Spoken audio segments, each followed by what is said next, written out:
রমজানে জান্নাতের ব্যবস্থা করতে পারে নাই, জাহান্নাম থেকে বাঁচার ব্যবস্থা করেন। রমজানেও শয়তানি শেষ হয় নাই, দুষ্টামি শেষ হয় নাই, আল্লাহর নাফরমানি ছাড়তে পারে নাই। আসলে এটা শয়তানের তুনো বড় শয়তান, কারণ মেন শয়তান তো বন্দি,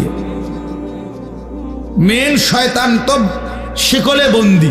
তাহলে এরপরও এইটা শয়তান রমজানের ভিতরে কেমনে নাফরমানি করে, তা আমার মনে হয় এইটা ওইটার চাইতে উপরে ডিগ্রিওয়ালা শয়তান। এই জন্য যে এই শয়তানে বুঝাইতে চায় যে ওই শয়তান রে বন্দি করলে কি হবে, আমি তো তার থেকে শিখতে শিখতে তারে ডিঙ্গায় গেছি, আমি তো তারে ডিঙ্গায় গেছি, আমি তো শয়তান এখন, আর আমারে আর ওয়াসওয়াসা দিবি কিন্তু। নাইলে একজন মুসলমান, একজন মুমিন